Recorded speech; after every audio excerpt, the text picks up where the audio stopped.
Hi, I'm Cameo, and this is Leading with Love. I'm talking about violence today. Violence for centuries has been used as a means to resolve conflict. We've seen time and time again it be ineffective and even worse sometimes. With wars, you'll see that a lot of people will lose their lives, a lot of families, a lot of children. It ends up being a disaster for all parties. In today's time, we see that violence is something that is normalized, and it's been normalized for a long time. It's been normalized in households, it's been normalized in school, and it's often been used as a means to resolve conflict. And quite frankly, it is completely ineffective. Violence just makes things worse. I remember being a kid and being in school and violence being normalized all around me as a means to resolve conflict.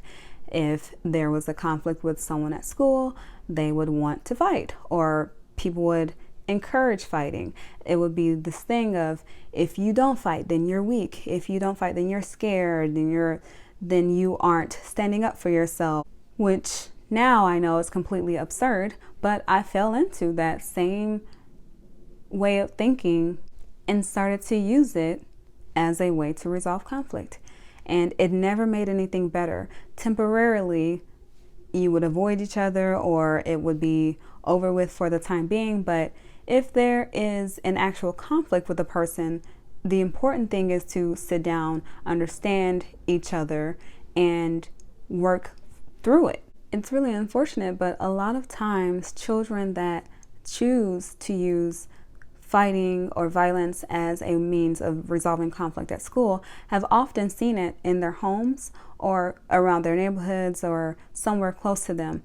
And it's extremely unfortunate because that way of thinking often will create a space of danger for not only that child, but other students, other people.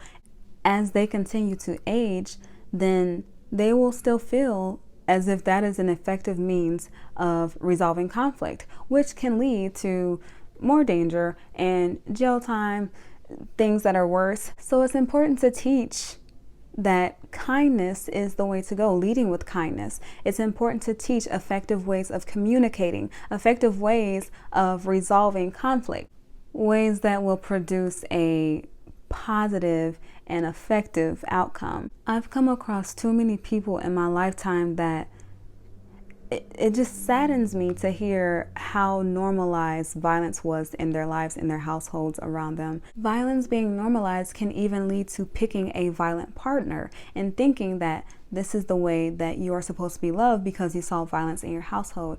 And that's not it. That is not what should be happening. Violence should never be happening in your household.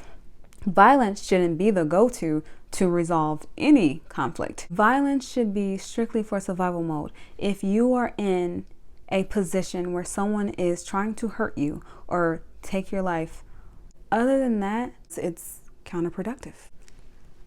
I have to give a lot of credit to the new age parents. I see a lot of new age parents videos on TikTok and just videos that I come across on YouTube maybe, where they are teaching their children effective methods and they are showing their children gentle parenting, where they are teaching them to resolve their own emotions in an effective way, in a way that is positive, and showing them, modeling the correct behavior so that their children can follow suit. And that, I have to say, like, I am so excited and happy to see, because it's creating a new narrative, which is awesome.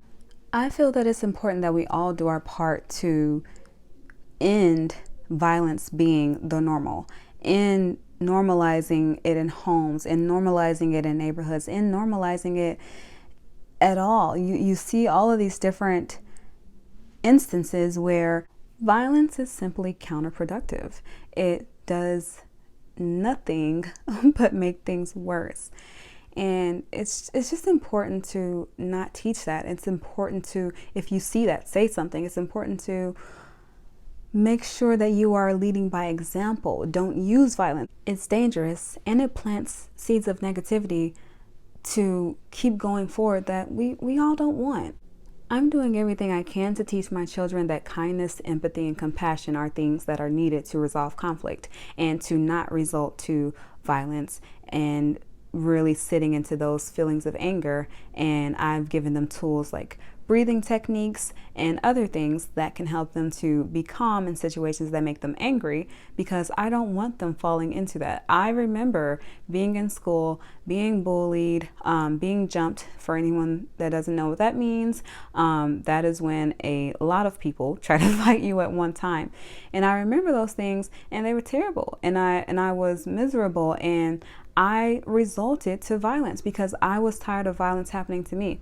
I then use violence as a way to gain respect because I was tired of people trying to fight me, and I was tired of people saying that I was scared and that I was a punk and weak and all these things. I felt in those moments, if you can't beat them, join them. But that was horrible. It was actually detrimental to my character and for my future, because I had to then retrain my way of thinking and find different ways to gain respect, because I was taught that respect was gained from being violent or being mean in some way. And I had to really get back to who I was before I learned those things, because that was never actually me, but it was a way of surviving in that environment that I was in. So I know that there are times where people feel that they have to resort to what everyone else is doing in order to survive in that environment, but there are other ways. I could have had a conversation with my mother and transferred schools. I could have tried different things.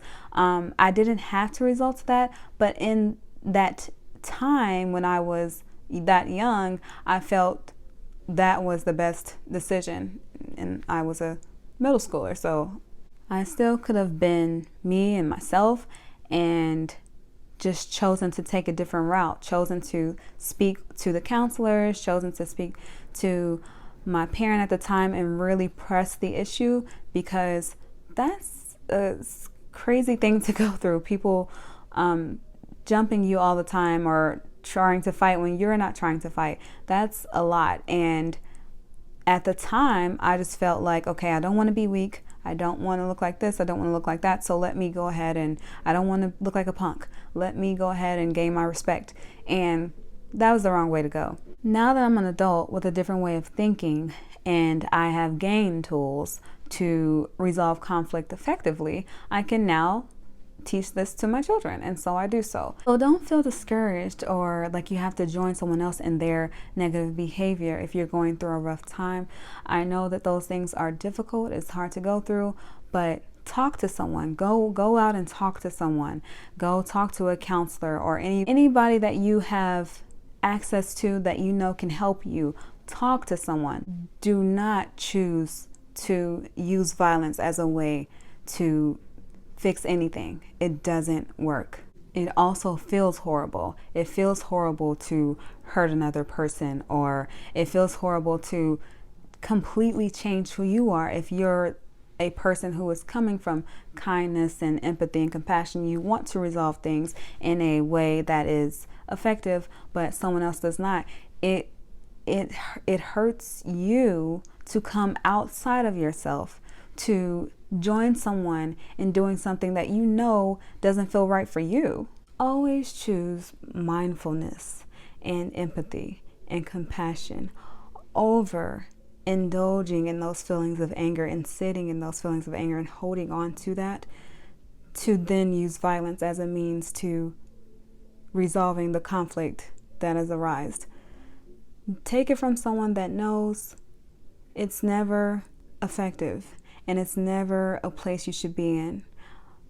Practicing mindfulness, practicing being present, practicing being calm when communicating or when presented with conflict is always the best decision. And remember, never join someone in negative behavior. Never join someone in behavior that does not fit your morals and your values.